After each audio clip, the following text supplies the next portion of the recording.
Wherever you go, the Jews have fallen out of the race in wanting to convert us. They have made the religion a racial religion. The only thing they want from us is to accept the rights to Palestine, that rob our brethren of that country of Palestine and give it to the Jews. They will be satisfied with us. They do not want to convert anybody into their faith. Their faith is now a racial religion. You have to be born a Jew to be a Jew.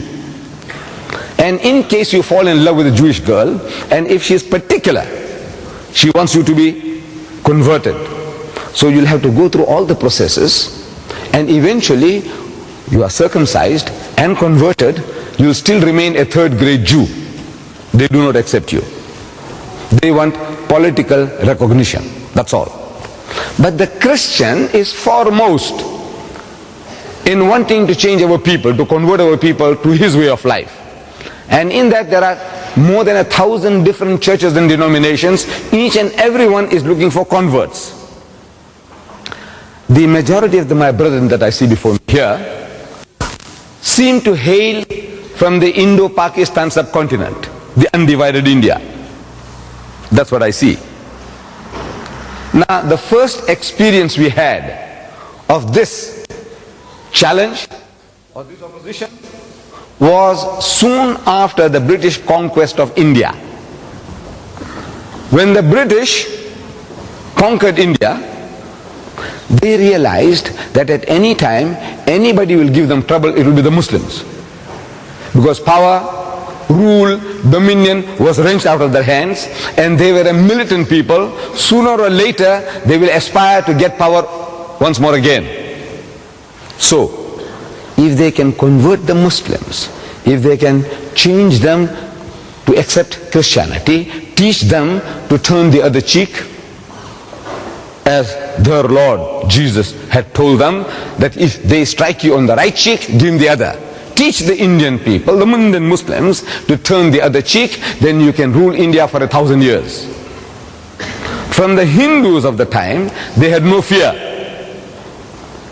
because they were as docile, sheepish as the cows that they were worshipping. No fear from them. It was the Muslim who was a danger. So they went out on their mission into India of wanting to convert our people, the Muslims of India. And they started pouring in the missionaries into India like frogs in the rainy season. And they started challenging the Muslims to public debates. At first the Muslims were reluctant. These people had just conquered us. If you speak a bit too militantly, they might capture you and send you to the Andaman Islands, Kala Pani, black waters, like Robben Island in South Africa. Talk too much, Robben Island. Talk too much, Andaman Islands. You want to go there? No. So mum is the word, keep quiet.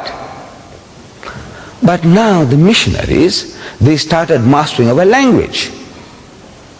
They learned Urdu, and they started challenging the Muslims to debates in Urdu. At first the alims had a good excuse that we don't know their language. Now they say, look, Maulana Sahib, they want to speak to us in our language. So the younger generation persuaded Maulana Abdul Aziz of Delhi to accept this challenge. And there was a reverend founder from Britain, an Englishman, a reverend founder who was taking a lead in this jihad against the Muslims of India.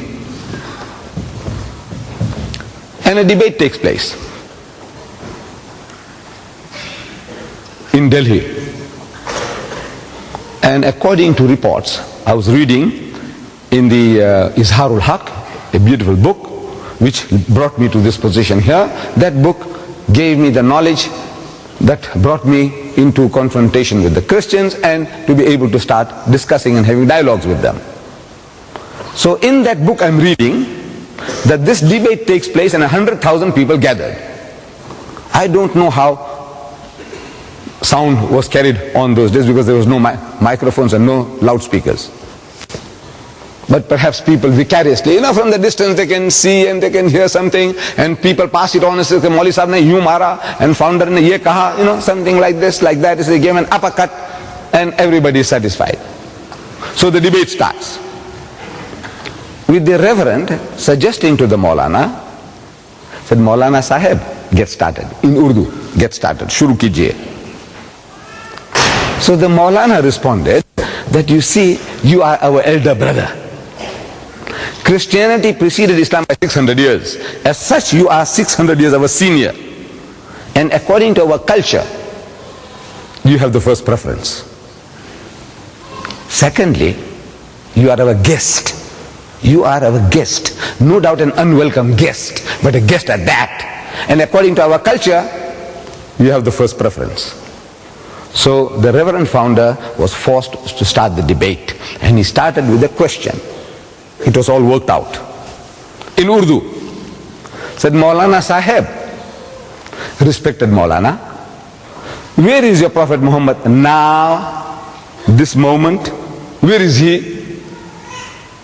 So the Maulana thought for a moment, and he said that he is in Jannatul Firdaus, heavenly bliss with Allah Bari Ta'ala. Out of that answer came the second question. Said, all right, Maulana Sahib, tell us, where was he when his grandson Hussein was martyred at Karbala? Where was he then? See, the Maulana again thought for a moment, and he said he was still in Jannatul Firdaus, heavenly bliss with Allah Bari Ta'ala. Out of that answer came the third question. It was all worked out, prepared.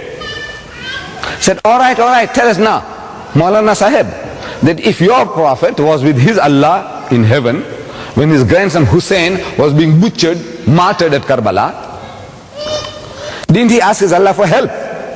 Ya Bari Ta'ala, look what they're doing to my grandchild, please help him out of his difficulty. Didn't he cry out for help to Allah? And there was a long pause. And the Reverend couldn't hold his peace. Says, come on, started banging his feet, come on. Didn't he ask his Allah for help? So the Maulana said, yes, he did. And so what did he say?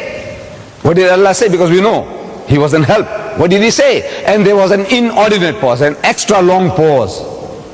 And again, the Reverend couldn't hold his peace, started stamping his feet, said, come on.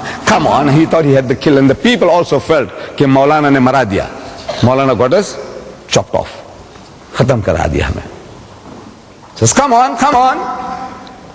So the Maulana says that Allah cried. Allah ne ro diya. So what?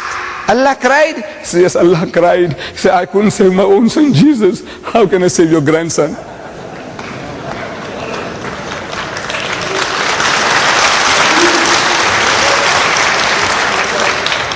And the debate was over. You see, it was only a matching of the wits. It has nothing to do with facts. This is one trying to be cleverer than the other. As the saying goes, that twice armed is he whose cause is just. If you are on the right path, your strength is double because you know you're fighting for your rights. Twice armed is he whose cause is just. But thrice armed is he who gets in first.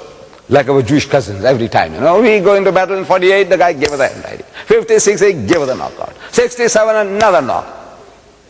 For the first time the Muslims took the initiative was in 1973. And again, with the help of America, the Jews were able to restrain us. See? But the guy is getting in first. So now you are in the right. But the guy gets in first. He knocks you out. So the Reverend was knocked out. The debate was over.